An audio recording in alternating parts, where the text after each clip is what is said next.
This is Monorin's video review of the N73, one of Nokia's high-end multimedia devices running on Symbian's S60 interface.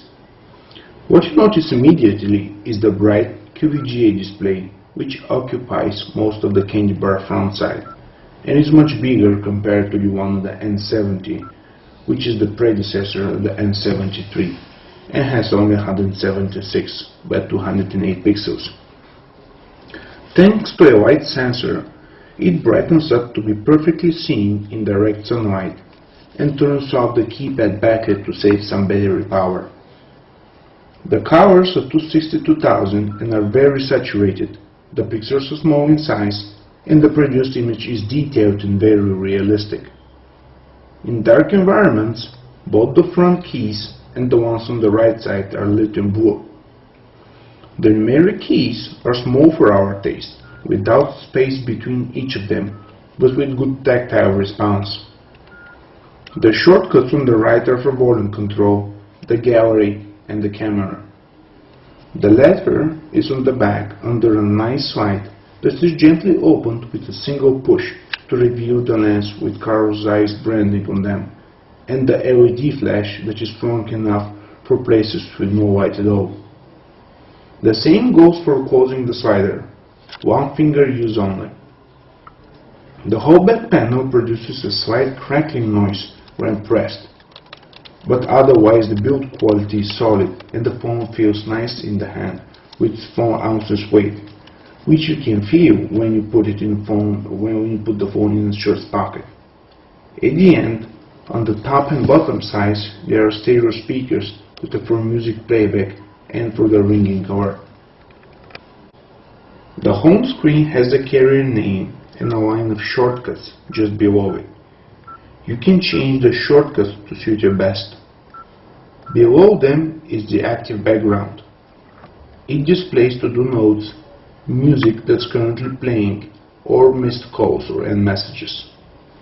It reminds of Pocket PC's today's screen and really saves some time. The contacts are displayed as a list that can be searched, and they can also contain numerous details like different types of numbers. The main menu is 3x4 grid of icons that are not animated but can be easily changed to a list view. You can change the order of the icons as well and move any sub-icons to the main menu to make it suit your best. The speed of opening a menu is faster than it was with E50, but it's still slower than some modern non-smartphones. Let's check the camera. The interface is in landscape mode, and you have a line of icons on the right.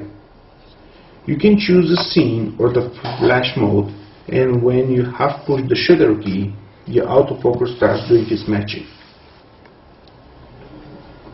Talk, and you have a photo taken.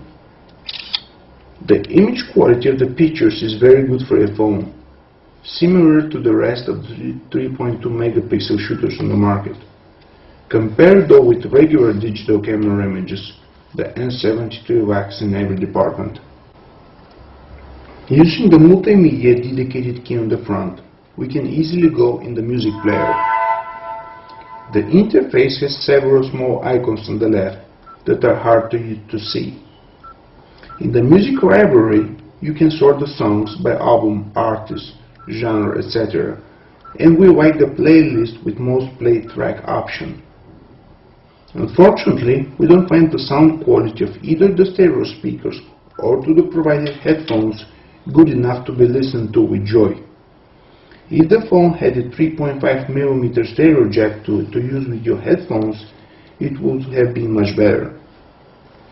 During a call, the volume is loud and the voice can be heard clearly, but does not sound very realistic. The signal strength is average and the battery should last for 2-3 days of use, including taking pictures and listening to music. In conclusion, the Nokia N73 is aiming to be an all-in-one multimedia device with highly advertised 3.2 megapixel autofocus camera with Carl Zeiss lens. During our testing, the camera fell a little bit short in our expectations, even though the image quality is very similar to the Sony Ericsson K800 for example, it is still not comparable with regular digital camera.